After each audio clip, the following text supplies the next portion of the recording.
ಜಗದಲ್ಲಿ ರೈತನೆಂಬ ಬ್ರಹ್ಮ ಇರುವರೆಗೂ ಹಸಿವಿನ ಮಾತೆ ಇಲ್ಲ ಕೇಳೋ ಕೊನೆವರೆಗೂ. ನೆಲವನ್ನು ಉತ್ತಿ ಉತ್ತಿ ಉತ್ತಿ ದಣಿಯುವನು, ನೆಲದಲ್ಲಿ ಬಿತ್ತಿ ಬಿತ್ತಿ ಬೆಳೆಯೋ ಧನಿಯುವನು. ಆಕಾಶ ಮಳೆ ಘನ ಗಗನ ಹರಿದು ನೆಲದಿ ಸುರಿಯುವಾಗ, ಭೂಮಿಲಿ ಬೆಳೆ ಥಳಥಳಿಸಿ ನಲಿದು ಬೆಳೆದು ಬರುವ ಯೋಗ. ರೈತಾಪಿ ಜನ ಆ ಕೆಸರಲ್ಲಿಳಿದು ಬೆವರು ಹರಿಸುವಾಗ, ಅವರಿಂದ ದಿನ ನಡೆಯೋದು ಈ ಜಗ. ಅಡಿಗೆಲಿ ನೆನೆದೇವೋ, ಕುಂತಲ್ಲು ನಿಂತಲ್ಲು ನೆನೆದೇವೋ, ಕೈ ಮುಗ್ದು ಅಡ್ಬಿದ್ದು ನೆನೆದೇವೋ ಭೂಮಿ ತಾಯ. ಹೊಯ್ಯಾರೆ ಹೊಯ್ಯಾರೆ ಹೊಯ್ ಹೊಯ್ಯ, ಹೊಯ್ಯಾರೆ ಹೊಯ್ಯಾರೆ ಹೊಯ್ ಹೊಯ್ಯ, ಹೊಯ್ಯಾರೆ ಹೊಯ್ಯಾರೆ ಹೊಯ್ ಹೊಯ್ಯ ಹೊಯ್ ಹೊಯ್ ಹೊಯ್. ಹನಿ ನೀರಾವರಿ ಪದ್ಧತಿ ಬಗ್ಗೆ ನಮ್ಮ ಮಕ್ಕಳಿಗೆ ಮಾಹಿತಿ ಸ್ವಲ್ಪ ಅದರ ಬಗ್ಗೆ ಮಾಹಿತಿ ಡ್ರಿಪ್ ಇರಿಗೇಷನ್ ಸರ್. ಗೌರ್ಮೆಂಟ್ ಕಡೆಯಿಂದ ಸಹಾಯಧನ ಕೂಡ ಐತೆ.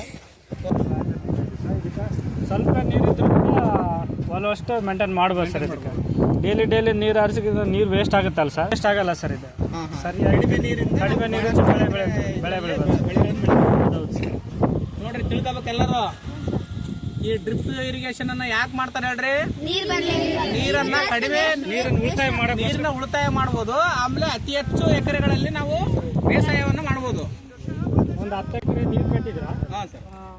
ಒಂದು ಎಕರೆಗೆ ನೀರು ಕಟ್ಟೋದ್ರ ನೀರು 10 ಎಕರೆ.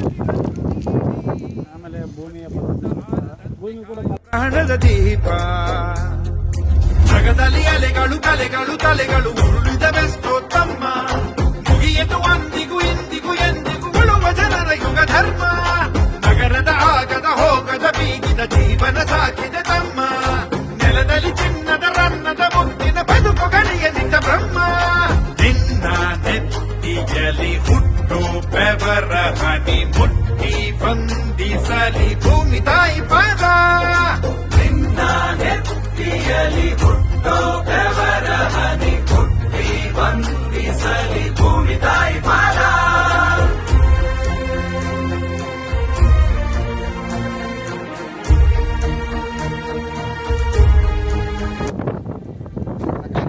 ಹಾಕ್ಯಬೋದು. ಇದು ಜಾಗ ವೇಸ್ಟ್ ಆಗುತ್ತಲ್ಲ.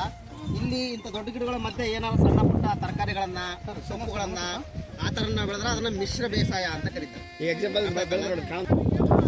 ಸಾಂದ್ರ ಬೇಸಾಯ. ನೆಲವೆಂಬ ಹಾಳೆ ಮೇಲೆ ಬರೆದ ದವಸದ ವೇದ, ತಿಳಿಯರು ತಿಳಿದವರ ಶಾಸ್ತ್ರ. ನುಡಿಯೋರ ವೇದನಾದ ಎಲ್ಲ ಪರಶಿವಪಾದ.